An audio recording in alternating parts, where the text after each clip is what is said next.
살다 보면 유독 바람이 내 등 뒤에서 불어주는 것 같은 날이 있습니다.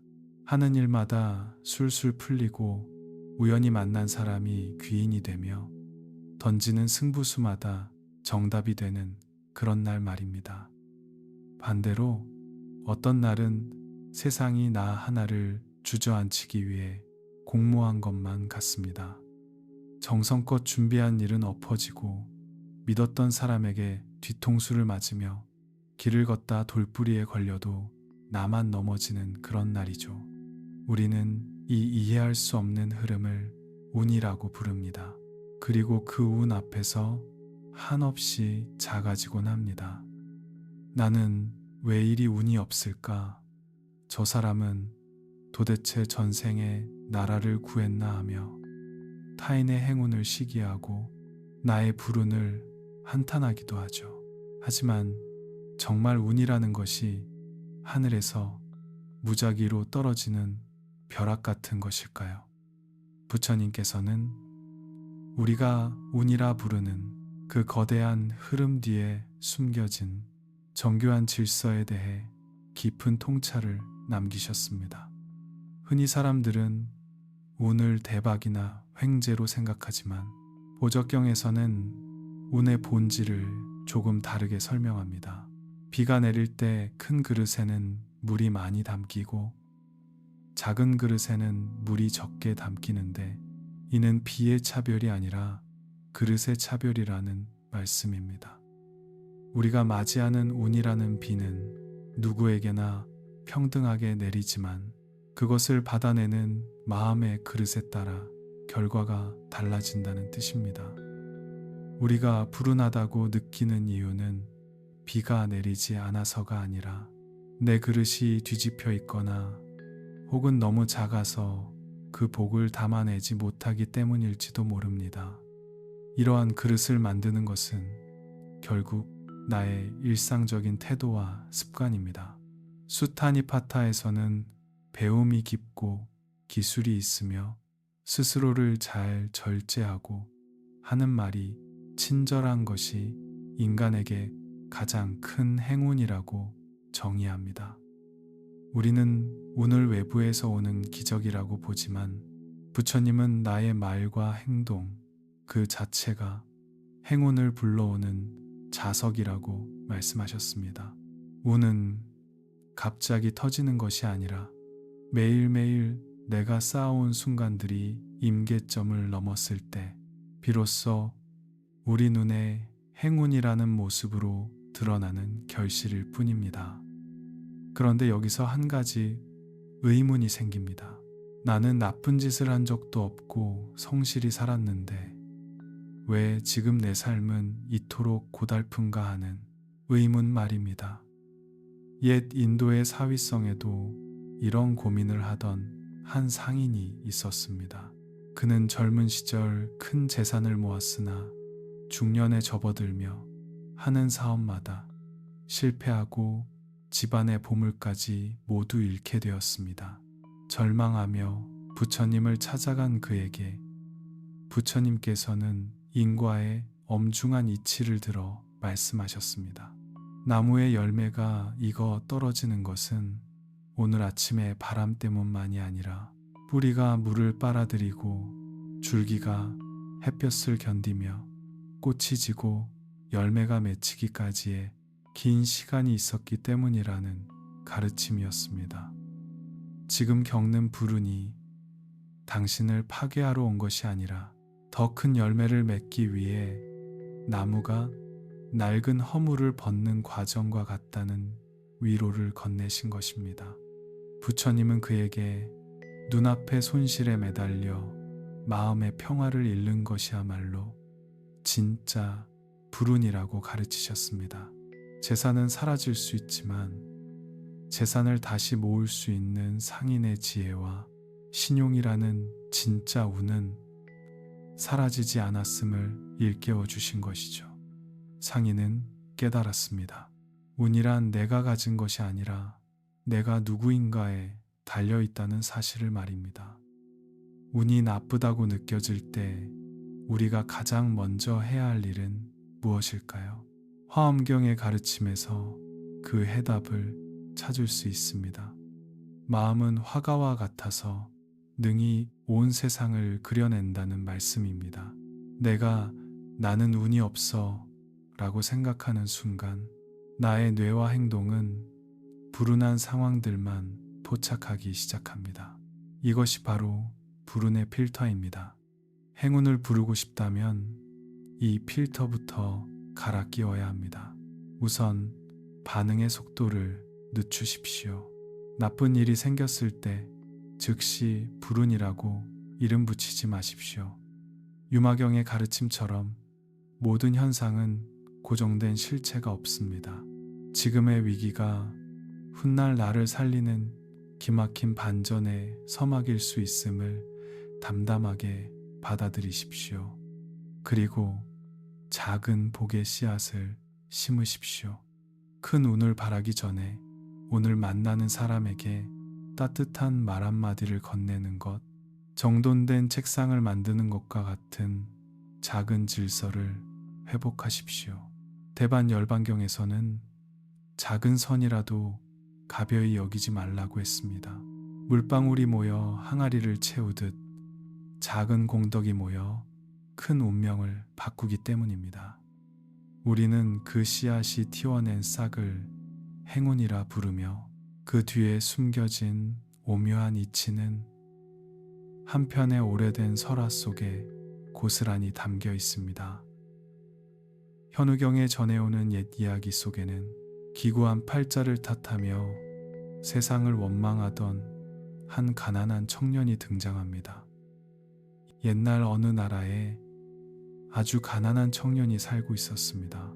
그는 매일같이 자신의 기구한 팔자를 탓하며 세상을 원망했죠. 그러던 어느 날 한 노스님이 그에게 말했습니다. 그대가 지금 가난한 것은 과거에 심은 씨앗이 없기 때문이니 지금이라도 작은 씨앗 하나를 심어보게나.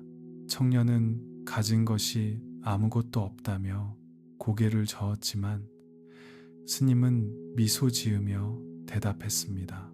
남에게 줄 것이 정 없다면 길가에 흩어진 돌이라도 치워보게. 그 마음이 바로 행운을 부르는 첫 번째 재물이라네. 청년은 그날부터 아무런 대가 없이 길 위에 장애물을 치우고 목마른 나그네에게 물 한 바가지를 떠다 주었습니다. 사람들은 미친 사람이라 비웃었지만 시간이 흘러 그 길을 지나던 왕의 행차가 청년의 선행을 보게 되었고 그는 결국 왕의 신임을 얻어 나라를 구하는 큰 인물이 되었습니다. 이 이야기는 우리에게 아주 중요한 진실을 전합니다. 우리가 운이 트였다고 말하는 그 순간은 사실 보이지 않는 곳에서 켜켜이 쌓아온 작은 친절과 정성이 세상의 질서와 맞닿아 빛을 발하는 찰나라는 것입니다.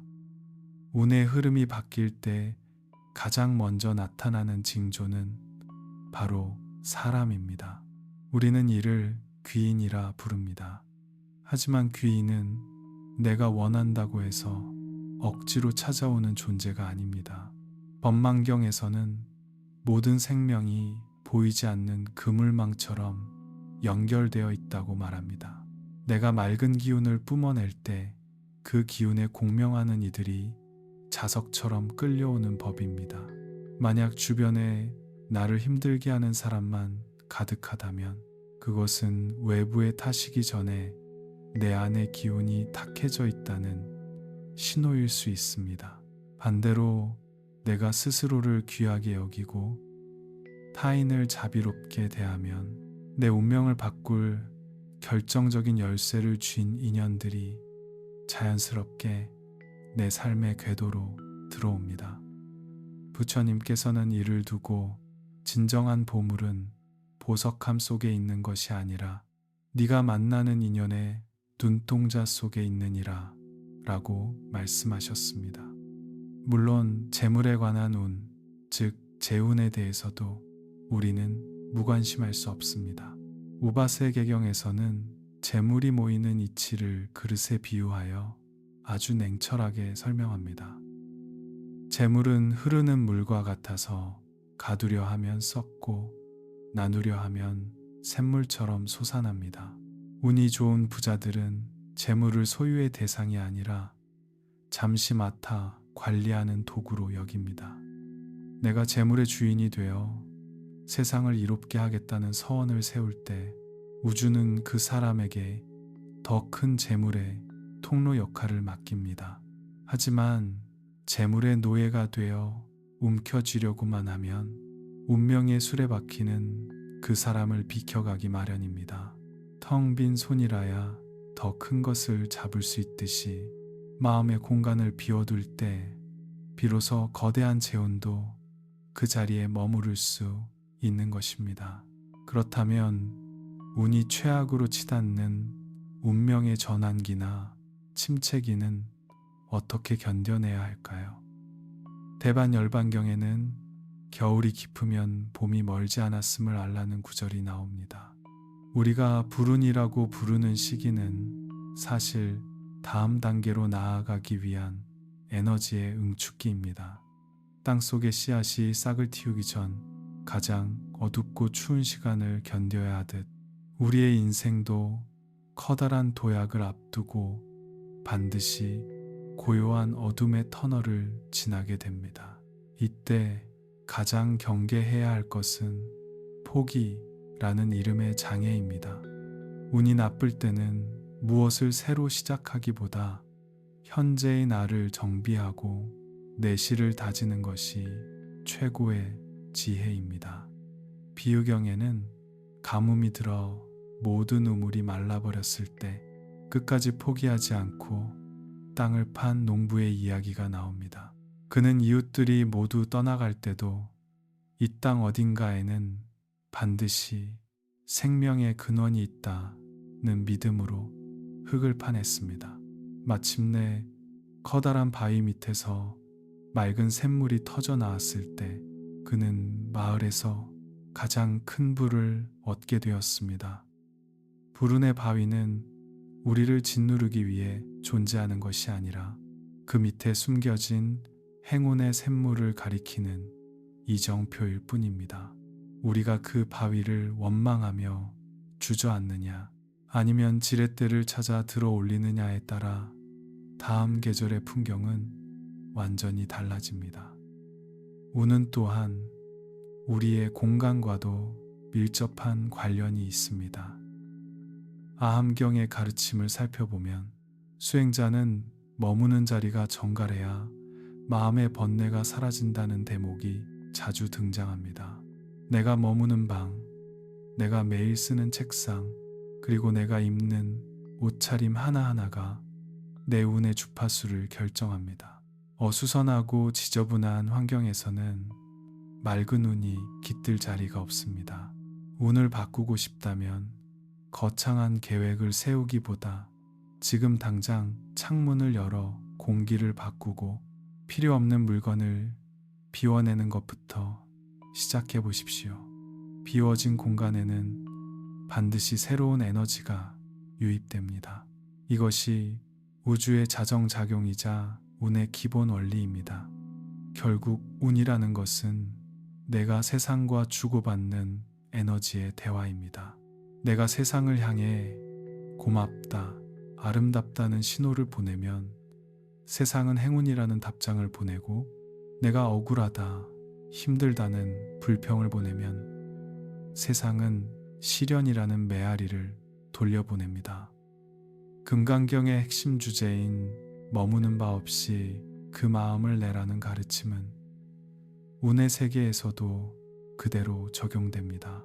행운이 왔을 때 그것이 내 것이라 집착하지 않고 불운이 왔을 때 그것이 영원할 것이라 두려워하지 않는 마음, 그 흔들림 없는 평상심이야말로 세상의 모든 풍파를 잠재우고 내 삶의 운전대를 스스로 쥐게 하는 최고의 신통력입니다. 우리는 이제 단순한 운칠기삼의 논리에서 벗어나야 합니다. 운이 칠하리고 노력이 3할이라는 말은 나머지 7할의 운조차도 사실은 보이지 않는 나의 내면적 노력이 만들어낸 결과물임을 간과한 말입니다. 눈에 보이는 3할의 노력이 잎사귀라면 보이지 않는 7할의 운은 뿌리와 같습니다. 잎사귀를 무성하게 하려면 뿌리에 물을 주어야 하듯 우리 인생의 행운을 꽃 피우려면 보이지 않는 마음의 뿌리를 끊임없이 정화하고 보살펴야 합니다. 때로는 기나긴 세월 동안 공들인 탑이 무너지는 것 같은 허망함을 느낄 때도 있을 것입니다. 하지만 수능엄경은 우리에게 속삭입니다. 세상에 헛된 발걸음은 하나도 없다. 설령 지금 당장 행운의 여신이 당신을 외면하는 것처럼 보일지라도 당신이 흘린 땀방울과 선한 의지는 우주의 거대한 저장고에 단 한 방울도 빠짐없이 기록되고 있습니다. 인연의 때가 무르익지 않았을 뿐 그 에너지는 사라지지 않고 반드시 당신이 가장 필요로 하는 순간에 예기치 못한 인연과 사건의 모습으로 돌아올 것입니다. 그것이 바로 우리가 운명적인 만남 혹은 기적이라 부르는 현상의 실체입니다. 그러니 인연을 소중히 여기는 여러분, 오늘 당신에게 주어진 운명이 조금은 가혹하게 느껴지더라도 너무 노여워하지 마십시오. 당신은 지금 거대한 운의 파도를 타기 위해 바다 깊은 곳에서 중심을 잡는 법을 배우고 있는 중입니다. 파도가 낮을 때는 조용히 노를 젓고 파도가 높을 때는 용기 있게 그 흐름에 몸을 맡기십시오. 운은 정지된 상태가 아니라 끊임없이 변화하는 강물과 같습니다. 그 강물을 거스르려 애쓰기보다 내가 좋은 배가 되어 그 흐름을 즐길 수 있을 때 비로소 당신의 삶은 행운이라는 바다로 매끄럽게 흘러가게 될 것입니다. 하지만 우리는 간혹 내가 짓지 않은 불운이 나를 덮친다고 느낄 때가 있습니다.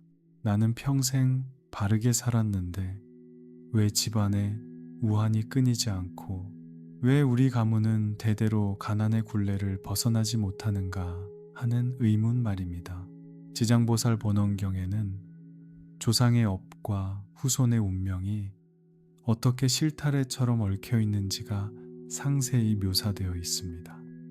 이는 단순히 피할 수 없는 숙명을 말하는 것이 아닙니다. 조상이 쌓은 덕은 후손에게 보이지 않는 방패가 되어주고 조상이 남긴 척진 기운은 후손의 길을 가로막는 안개가 되기도 한다는 뜻입니다. 하지만 부처님께서는 그 안개를 걷어낼 힘 또한 지금을 사는 나에게 있다고 말씀하셨습니다. 내가 오늘 한 번의 지극한 마음으로 조상을 위해 기도하고 선업을 쌓으면 가문을 흐르는 탁한 운명의 물길을 맑게 돌릴 수 있다는 것입니다. 나의 운은 단절된 점이 아니라 과거와 미래를 잇는 거대한 선의 일부이기 때문입니다. 운의 물길이 바뀌기 시작할 때 우주는 반드시 우리에게 몇 가지 신호를 보냅니다. 대승기신론의 가르침을 빌려보면 가장 먼저 일어나는 변화는 주변의 정리입니다. 그토록 집착했던 물건들이 갑자기 짐처럼 느껴져 버리게 되고 오랫동안 알고 지냈지만 나를 소모하게만 했던 인연들과 자연스럽게 멀어집니다. 억지로 끊어내려 하지 않아도 주변 환경이 마치 새 옷을 입듯 스스로를 정화하기 시작합니다. 이때 사람들은 흔히 상실감을 느끼지만 사실은 더 크고 귀한 운이 들어오기 위해 낡은 것들이 자리를 비워주는 과정임을 알아차려야 합니다. 두 번째 신호는 안색과 말투의 변화입니다. 운이 트이는 사람은 얼굴에 화사한 빛이 돌고 목소리에 힘이 실린다고 경전의 여러 대목은 전하고 있습니다. 예전에는 사소한 일에도 화가 나고 남을 탓했다면 운이 좋아지기 직전에는 왠지 모를 너그러움이 마음속에서 솟아납니다. 그럴 수도 있지 라는 말이 입버릇처럼 나오고 타인의 성취를 진심으로 축복할 수 있는 여유가 생깁니다. 마음의 날씨가 맑아지니 얼굴이라는 풍경에도 햇살이 드는 것입니다. 세 번째는 예기치 못한 작은 행운의 반복입니다. 길을 가다 우연히 마음에 쏙 드는 책을 발견하거나 보고 싶던 사람에게서 연락이 오거나 평소 해결되지 않던 작은 문제들이 아주 쉽게 풀리기 시작합니다. 이는 우주가 당신에게 이제 준비가 되었다고 보내는 작은 격려의 편지들입니다. 이러한 징조들이 보일 때 가장 경계해야 할 것은 교만입니다. 보적경에서는 행운의 징조가 보일 때일수록 더 낮은 자세로 덕을 쌓아야 그 운이 온전한 복으로 화한다고 가르칩니다. 벼가 익을수록 고개를 숙이듯 운이 상승 곡선을 탈 때 우리는 더욱 겸손하게 그 흐름을 귀하게 여겨야 합니다. 우리가 운을 논할 때 결코 잊어서는 안 될 것은 나를 둘러싼 인연들의 결입니다. 아함경에는 지혜로운 친구와 어리석은 친구를 구별하는 명확한 기준이 나옵니다.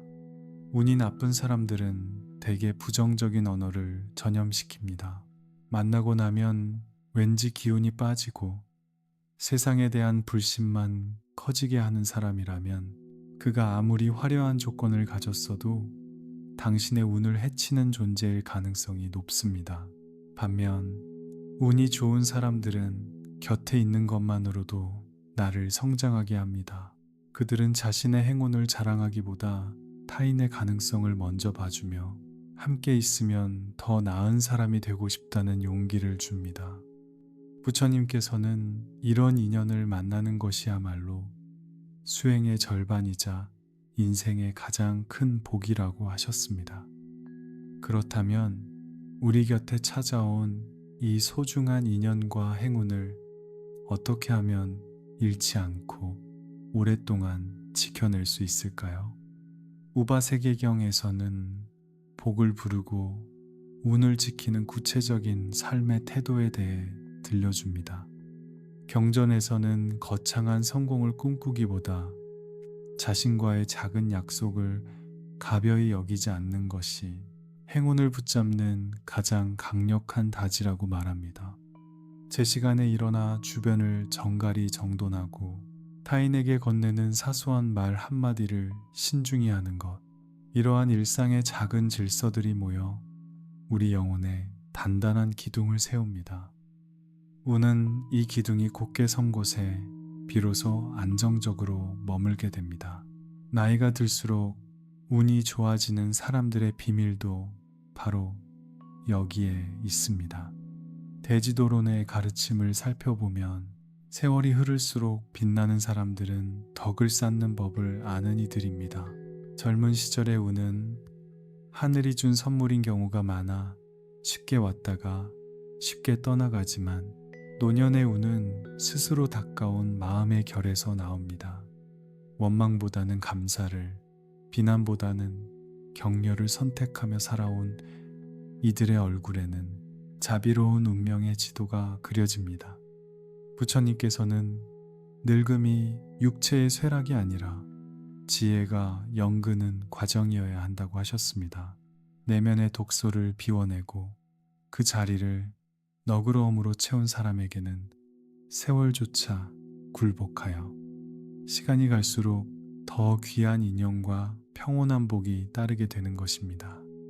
하지만 운을 가로막는 가장 무서운 적은 우리 내면의 교만입니다.